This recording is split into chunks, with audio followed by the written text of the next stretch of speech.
सांसद जी, आज आपने पीछे रखी के संबंध में पीछे रखी। देखिए भाई, ऐसा है कि इस वक्त जो अलम और मुहर्रम का जो जुलूस निकलना है और अलमों का जुलूस आज निकला है। यकीनन मुहर्रम का जुलूस सिर्फ संभल की सरजमी पे नहीं, पूरे प्रदेश में और देश में मनाया जाता है, जुलूस निकाला जाता है। जब पार्लियामेंट का संसद का सत्र चल रहा था, मेरे पास तब भी काफ़ी सारे फ़ोन आ रहे थे कि यहाँ पर जो है 10-12 फीट के ताज़े के लिए पुलिस प्रशासन की तरफ से दबाव बनाया जा रहा है कि 10-12 फीट के निकलेंगे। इससे पहले जो ताज़े निकलते थे उनकी हाइट जो रहा करती थी 20, 25, 30, 40, 50, 55 तक फीट निकलती थी, और वो आपसे नहीं 100-150 साल से वो ताज़े निकलते थे। लेकिन एकदम से ये फरमान जारी किया गया। मैंने उन लोगों से यही कहा था जो ताज़ीदार थे कि आप परेशान नहीं हुई, आकर के पुलिस प्रशासन से बात करेंगे और किस आधार पर वो करना चाहते हैं हम उनसे ये पूछेंगे। और उसको जो परंपरा के तहत हमेशा से सरकार का दिशा निर्देश ये रहते हैं कि नई परंपरा नहीं होनी चाहिए, लेकिन पुरानी परंपरा के तहत कोई भी त्यौहार है किसी भी वर्ग समाज का तो उसी परंपरा के तहत मनाना चाहिए। लेकिन इस वक्त जो मुसलमानों के त्यौहार हैं कहीं ना कहीं उनके बीच में अड़चन डाली जाती है, जो कि गलत है।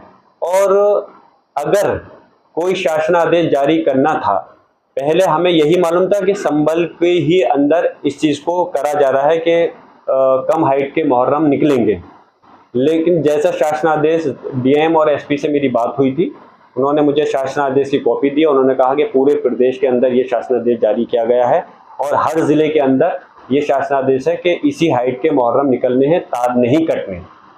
उन्होंने मुझको इस चीज़ का भी हवाला दिया कि मैंने पूछा इसकी वजह क्या है। उन्होंने कहा कि साहब, तार कटने के अंदर काफ़ी सारी समस्या होती है और पैसा सरकार का खर्च होता है। तो मैंने कहा जब सरकार का पैसा खर्च होता है तो सरकार जनता के इस्तेमाल में तो आ रहा है, किसी एक के लिए तो नहीं। और अगर आपको ये लग रहा है कि पैसा जनता के इस्तेमाल में नहीं आ रहा, तो मैं अपनी निधि से, उन्होंने मुझे 38 लाख रुपए बताए, मतलब 20 हो, 25 हो या 40 लाख हो, मैं अपनी निधि से देने के लिए तैयार हूँ। अगर उस खर्चे को आप करते हो तो मैं अपनी निधि से वो खर्चा देने के लिए तैयार हूँ, जो लेबर में तार कटने में और जुड़ने में काम में आएगा। मैंने ये चीज़ उनको प्रस्ताव दिया, लेकिन वो लोग इस पर नहीं माने। उन्होंने कहा कि ये प्रस्ताव हमारा नहीं है, ये ऊपर मुख्यमंत्री की तरफ से आया हुआ है, इसलिए हम कुछ नहीं कर सकते। 2 घंटे वार्ता होने के बाद डीएम और एसपी से नतीजा ये निकला कि अगले दिन दोबारा से बैठक होनी थी और इस पर फिर चर्चा होनी थी कि किस तरह से इसको आगे हम करके बैठकर मसले का हल करें, क्योंकि जनता सोच रही थी कोई ना कोई हल निकलेगा। अगले दिन बैठक होने से पहले ही लोगों पर दबाव बना करके उनसे ज़बरदस्ती साइन लिए गए और ये कहलवाया गया कि हम अपनी मर्जी से इसको निकालना है। हमारा मकसद कहने का ये है कि अगर शासन का कोई आदेश था तो एक तो ये समय से पहले आना चाहिए था, जिससे कि लोग अपनी तैयारी सही तरह से कर सकते, जिस आपका वो है उसको मनाते। या फिर अगर हमें उसके शासन के सरकार के आदेश के खिलाफ हमें कोर्ट जाने का मौका मिलता, हम कोर्ट जा सकते थे। ऐसा नहीं है कि सरकार के आदेश को हम चुनौती नहीं दे सकते। प्रदेश की सरकार के आदेश हो या केंद्र का आदेश हो, हम उसको चुनौती हाई कोर्ट और सुप्रीम कोर्ट के अंदर चुनौती दे सकते हैं। लेकिन हमें इतना समय भी नहीं दिया गया कि हम कोर्ट के अंदर उस चीज़ की चुनौती दे सकें। और अभी हम यही कहेंगे, आज जैसे बयान भी उन्होंने मुख्यमंत्री ने फिर से जारी करा है, शासनादेश रिटन में तो आ गया पहले कि कोई भी तार नहीं कटेगा पूरे प्रदेश के अंदर, ना ही घर या कोई गुद्दा है पेड़ का, कुछ नहीं कटने का। तो हमारा मकसद कोई खुशी नहीं है हमें किसी के तार को काट करके वो करने के लिए। ये सिर्फ त्योहार के समय में करता है और कोई 3 दिन के लिए लाइट नहीं बंद होती थी। सिर्फ जिस दिन तार कटते थे उसी दिन रात तक या अगले दिन सुबह तक तार जुट जाया करते थे। अब मैं यही कहना चाहता हूँ कि इस प्रक्रिया को अगर करना था तो उनको समय से पहले करना चाहिए था। इस टाइप से ज़बरदस्ती मुसलमानों के ऊपर थोपना ये सरासर गलत है। और इस मुद्दे को मैं बहैसियत सांसद होने के नाते, मुझे मौका मिलेगा अब जब हमारा पार्लियामेंट का सत्र शुरू हो रहा है 22 तारीख से, तो मैं मुहर्रम के मसले को पार्लियामेंट के अंदर, लोकसभा के अंदर भी मजबूती के साथ उठाऊंगा कि क्यों हमारे पूरे संभल ही नहीं उत्तर प्रदेश के अंदर हमारे मुहर्रम के ताजियों की हाइट को, जो परंपरा चली आती थी, उसको क्यों बंद कर दिया गया। परंपरा अगर हमारी थी, हमने ये नहीं कहा कि हम नई परंपरा डालना चाहते। हमारी नई परंपरा तब होती जब ताजिया जितनी हाइट का था उससे ज़्यादा हाइट का ताजिया बनाया जाता। हमारी नई परंपरा तब होती जब तार नहीं कटते होते और हम जबरदस्ती कटवाने की बात करते। नई परंपरा तब होती जब जुलूस जिस रास्ते से निकलना था हम उसकी जगह दूसरे रास्ते से निकालने की बात कहते। हम परंपरा के तहत ही अपने ताज़ी के जुलूस को निकालना चाहते हैं। लेकिन इस टाइप की हठधर्मी और ज़बरदस्ती शासनादेश जारी करना कहीं ना कहीं मैं कहता हूँ ये चीज़ गलत है, और मैं इस मसले को पार्लियामेंट के अंदर भी मजबूती के साथ में उठाऊंगा। हमें इतना समय भी नहीं दिया गया है कि हम कोर्ट के अंदर इस मसले को रख सकते। हमारा मकसद ये नहीं है कि हम दूसरे के उसको किसी धर्म के त्यौहार को मनाने को मना करते हैं। हमारा मजहब इस्लाम ऐसा है कि हमारे मजहब इस्लाम ये सिखाता है कि दूसरे धर्म के किसी की चीज़ का हम मजाक नहीं उड़ाते, ना ही हम उसके काम करने को रोकते हैं। लेकिन हमारा धर्म, हमारे और संविधान के तहत हमें ये राइट दिया गया है, हम अपनी मर्जी से किसी भी धर्म को अपना सकते हैं और उसके कार्य को अपनी आस्था के तहत मना सकते हैं।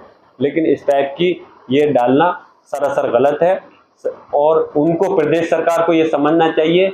इन हालातों से ही उन्होंने आज जो उनकी 62 सीटें थी उत्तर प्रदेश के अंदर, आज 33 सीटों पर आ गए वो, और आने वाले समय के अंदर यकीनन इस चीज़ से उनका, और उपचुनाव जो हुए हैं अभी आप देखिए, कल काउंटिंग हुई है, किस तरह से बीजेपी का सफाया हो गया। इन बातों से अब जनता इनके बहकावे में नहीं आने वाली। आने वाले समय के अंदर उत्तर प्रदेश के अंदर समाजवादी पार्टी की सरकार बनेगी, और जैसे दूसरे धर्मों का सम्मान होता है, मुसलमानों के धर्म का भी सम्मान पूरी तरह से होगा। फिर हमारे सामने ये जो रोड़ा अटका करके आपस में ये परेशानी कर रहे हैं, इंशाल्लाह उम्मीद करता हूँ फिर सारे समाज, मुसलमानों के और सब लोगों के लोगों फिर परेशानी का सामना नहीं करना पड़ेगा। आखिर में मैं फिर से कहता हूँ, ये सरकार की हठधर्मी सरासर गलत है, और पुलिस प्रशासन को भी ये चाहिए था कि अगर सरकार का कोई शासनादेश है तो उनको, एक जनप्रतिनिधियों को, और जो यहाँ के मुस्लिम समाज के जो मेन लोग हैं या चाहे मुहर्रम कमेटी के लोग हैं, उनको बिठा करके एक समन्वय के लिए एक मीटिंग करनी चाहिए थी, एक बैठक करते, जिससे कि कोई रास्ता सही से निकल सकता। ये उठाए जाएंगे या वही माना करेंगे पहले वाले? देखिए, हम तो पूरे के पूरे इस मजबूती से इस बात को मैंने मुख्यमंत्री उत्तर प्रदेश योगी जी को भी चिट्ठी लिख करके भेजी है। मैं डीएम एसपी से भले ही मेरा हूँ, लेकिन मैंने मुख्यमंत्री जी और प्रमुख सचिव गृह और डीजीपी को, तीनों को चिट्ठी मैंने इसलिए भेजी है कि हमारी जिस परंपरा के तहत ताजिए निकलते थे उसी परंपरा के तहत ताजिए निकलने चाहिए।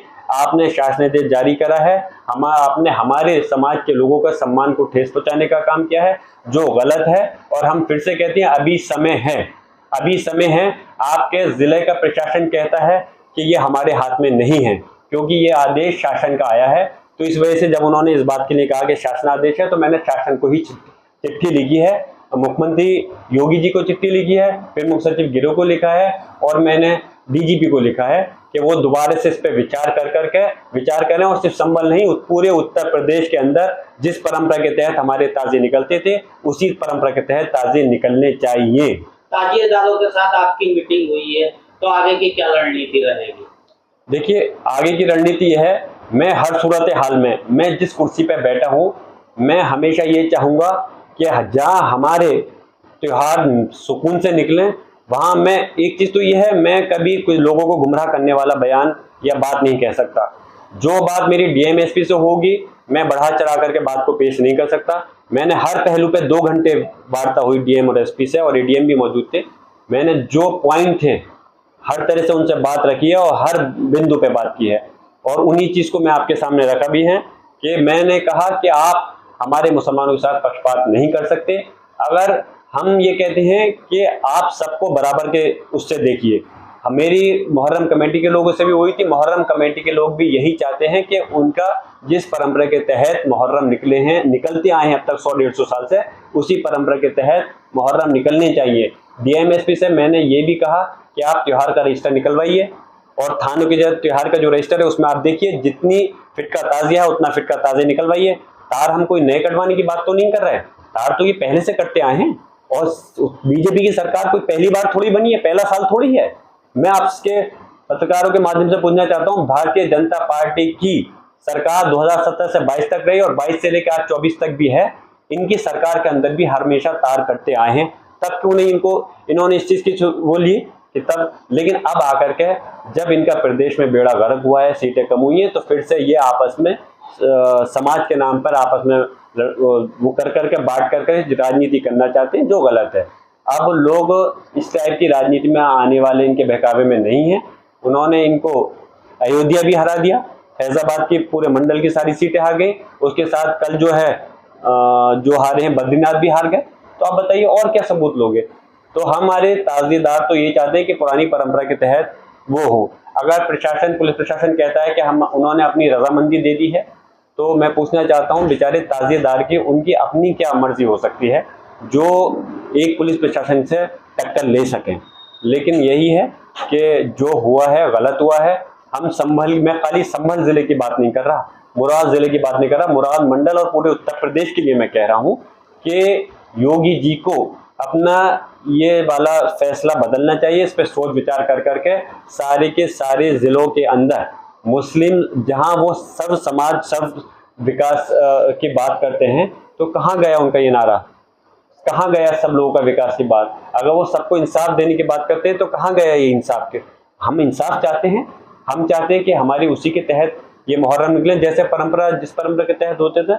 मैं फिर से माननीय मुख्यमंत्री योगी जी से कहूँगा कि इस पर विचार करें और अपने आदेश को बदल करके हमारे जो त्यौहार जिस तरह से परंपरा के तहत निकलता है उसी परंपरा के तहत हमारे मुहर्रम का जुलूस निकलना चाहिए। अगर नहीं निकालेंगे तो मैं इस बात को पार्लियामेंट के अंदर मैं मजबूती के साथ में उठाऊंगा। ये मेरा हक है, मेरा राइट है।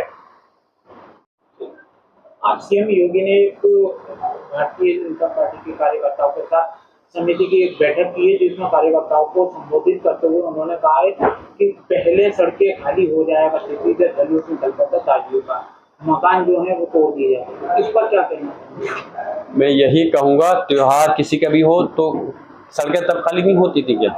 त्योहार तो किसी का भी होता है, सड़कें तब भी खाली होती हैं, इसमें क्या है? मैं पूछना चाहता हूँ कि बताइए कि जब मुसलमानों का कुछ त्योहार ऐसे होते हैं, ईद उल फितर के और ईद उल अजहा के, उसमें सिर्फ नमाज पढ़ के लोगों को मिलने का प्रोग्राम होता है, लेकिन जो जुलूस का प्रोग्राम होता है उसमें जुलूस के तहत जब निकलते हैं तो यकीनन जो लोग सड़क खाली करते हैं वो डर से खाली नहीं करते। योगी जी पहले इस बात को कहने से पहले सोचें कि लोग डर से सड़क खाली नहीं करते बल्कि दूसरे के सम्मान में सड़कों को खाली करते हैं। अगर हिंदू समाज का कोई त्योहार, कोई जुलूस निकल रहा है तो मुसलमान डर कर खाली थोड़ी कर रहा है सड़क को, वो उसके सम्मान के लिए खाली करता है कि उनका जुलूस निकल जाए और कोई अड़चन पैदा नहीं हो। ये चीज़ दिखाना कि हम सड़कें जो खाली हो जाती थी ये लोगों को गुमराह करना है। सड़कें सिर्फ एक दूसरे के सम्मान में खाली की जाती हैं, किसी के डर और खौफ में खाली नहीं की जाती। रही बात उन्होंने जो कहा कि पेड़ नहीं कटेगा, तार नहीं कटेंगे, तो पेड़ तो कटता ही नहीं था। पेड़ कब कटे? तार जरूर कटते थे, लेकिन तारों को नहीं कटवाया जा रहा। ये अपना आदेश उन्होंने थोपा गया है। हम इसके खिलाफ कोर्ट भी जाते, लेकिन क्योंकि ये मसला सिर्फ संभल की सरजमी का नहीं है, संभल जिले का नहीं है, इसलिए ये पूरे प्रदेश के लिए उन्होंने अपना आदेश लागू किया है। हम इसके लिए कोर्ट भी जाते। मैंने वकील हजरात से भी मशवरा करा था, लेकिन समय कम था, वहाँ से कोई स्टे या ऑर्डर नहीं हो सकता था, इस वजह से कोर्ट नहीं जा पाए। और लेकिन ये ज़रूर है कि अगर पार्लियामेंट का सेशन पहले आ जाता, मेरी जानकारी में होता कि ये इस टाइप के कर रहे हैं, तो मैं पहले इस मसले को पार्लियामेंट के अंदर राष्ट्रीय अध्यक्ष जी से समय लेकर, क्योंकि पार्टी का समय सीमित होता है तो बोलने के लिए, तो मैं लेकर के इस मुद्दे को ज़रूर उठाता।